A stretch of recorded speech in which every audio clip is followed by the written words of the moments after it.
people is definitely bugs. 100% bugs. I bring in my research and people are literally like upset. So,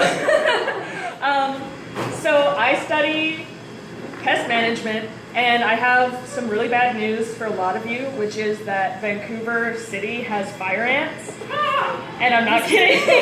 I'm not kidding. But it's okay. If you had them, you would know. You would know.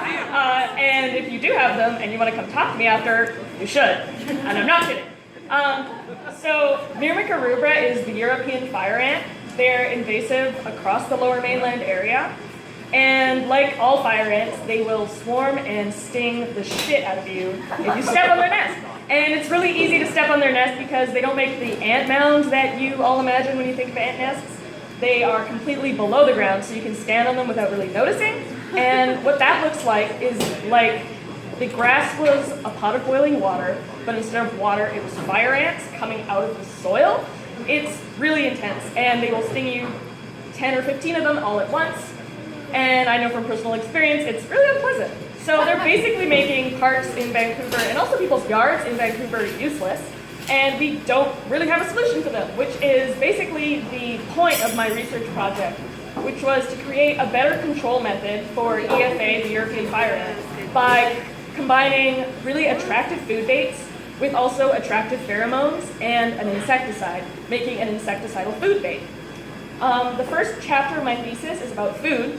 I tested a wide array of things on fire ants to see what they like to eat. I tested cat and dog food, and shrimp and anchovies, and tofu and marshmallows, and Twizzlers and dead bugs, and apples and kiwis and grapes and bananas. And I did a lot of weird things to ants, but I came up with a really good diet that's 2 ingredients, and I can't tell you them because I'm probably going to file a patent. So my diet it outperforms the commercially available food diet by a very large margin. So I'm very excited about that. The next step. Yeah. Your guess is as good as anyone's. So the next step was adding attractive pheromones to my food bait. And luckily for me, someone in the 80s identified the trail pheromone in the European fire ant.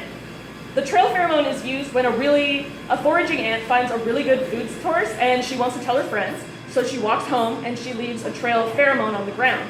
Then other ants use that trail to find their way to the food. So I thought, oh, okay, we can do that too.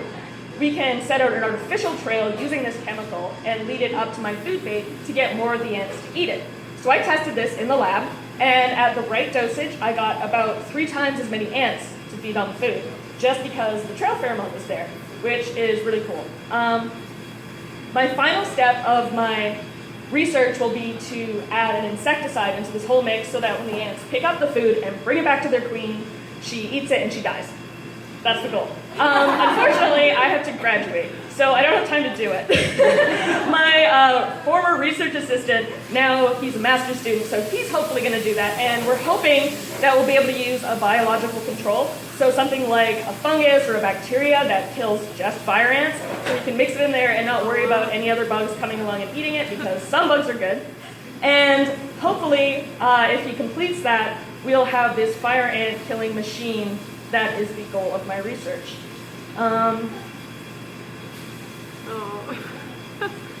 So until then, if you have fire ants, there's literally no solution for them, and I'm sorry. I recommend that you tuck your pants into your socks like I did for the last 2 years of my life. And if you seriously have them and you want to get rid of them, I'm going to graduate soon, and I don't have a job yet, so if you'd like to hire me to do that, I would be very happy. And I'm not kidding.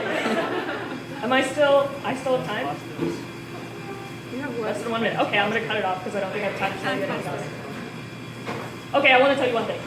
Fire ants, if you think of a nest of ants, you imagine them having 1 queen. Fire ant nests have about 15 queens. It's really bad, but I think about it like real-life Game of Thrones. And I title a lot of my talks, I use the title, A Song of Ants and Fire.